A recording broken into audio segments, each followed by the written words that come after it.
Alright, so Boruto 2 Blue Vortex Chapter 5 recently came out last month, and even though I didn't have a chance to actually review the chapter, I still wanted to discuss some important things about Boruto Chapter 2 Blue Vortex Chapter 5 because that chapter was very interesting and I think sets up our next couple of events that are going to be happening this 2024 and is going to be very exciting with these new Shinjus deciding that they want to devour people and have lost the desire to devour Otsutsuki's. Something very interesting in their psyche and something that the Ten Tails has not done before.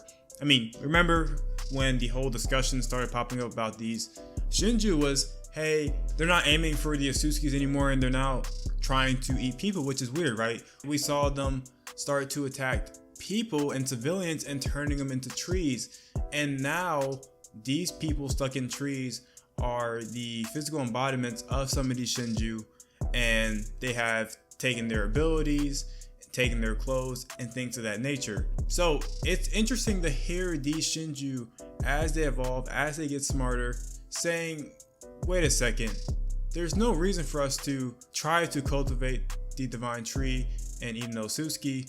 I feel deep inside that I want to devour somebody else. And I think this is very interesting because it just kind of brings up more questions, right?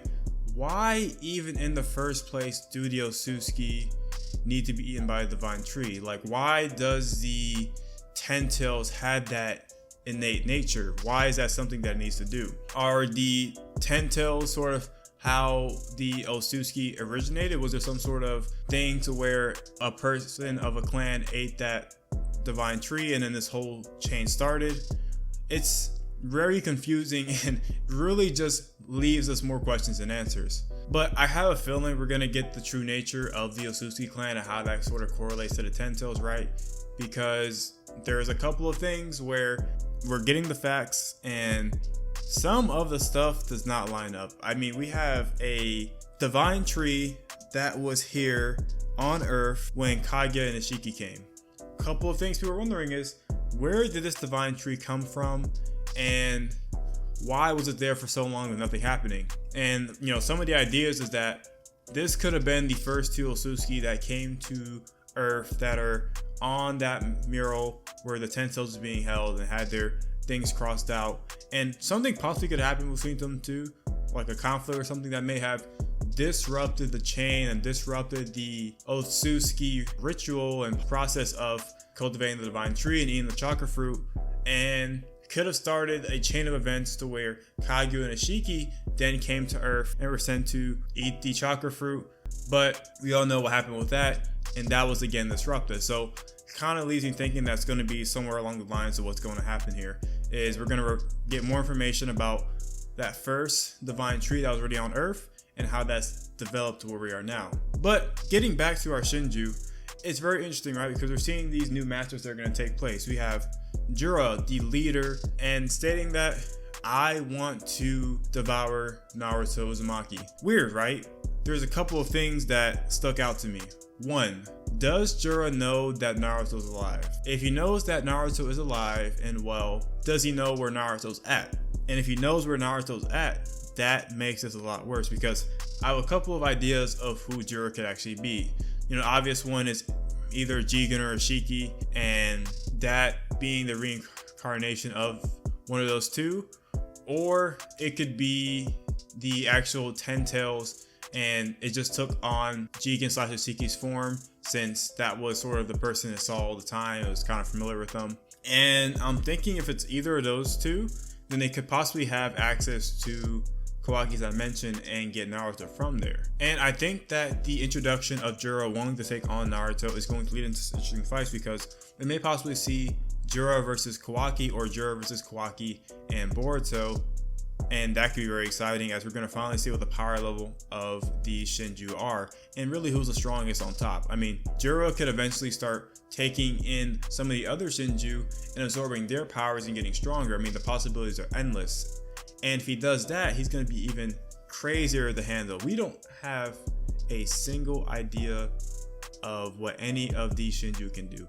Not a single idea. We just know that they have Renegons and they are supposedly going to be very powerful.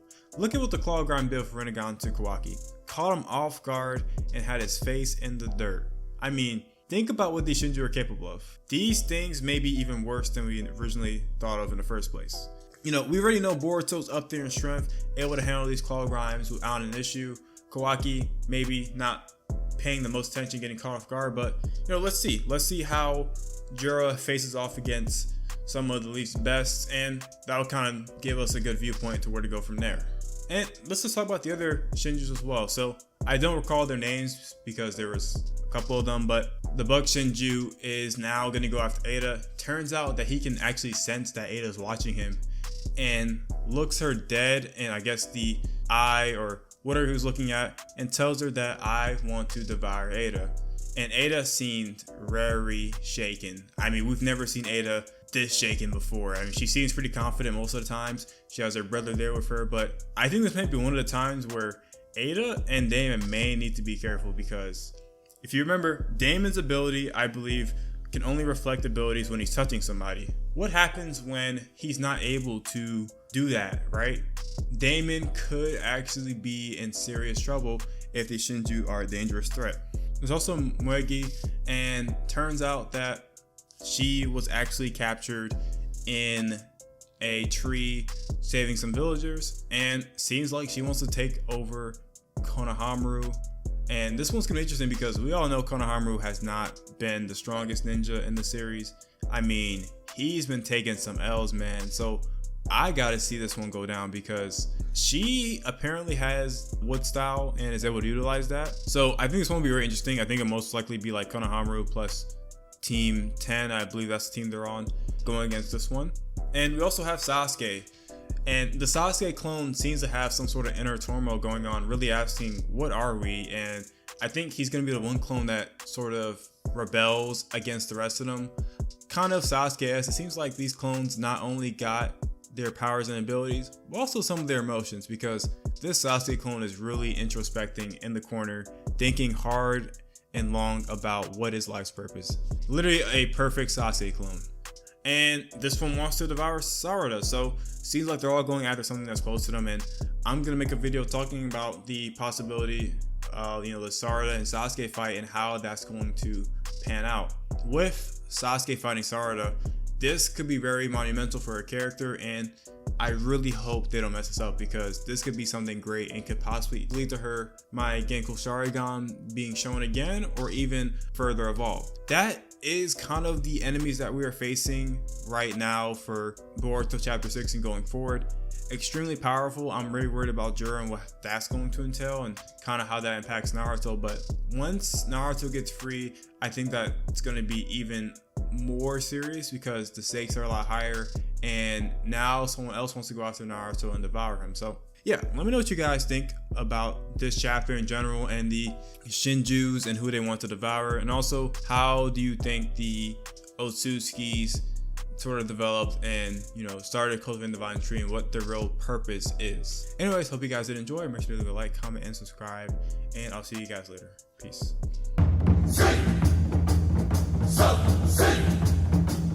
So,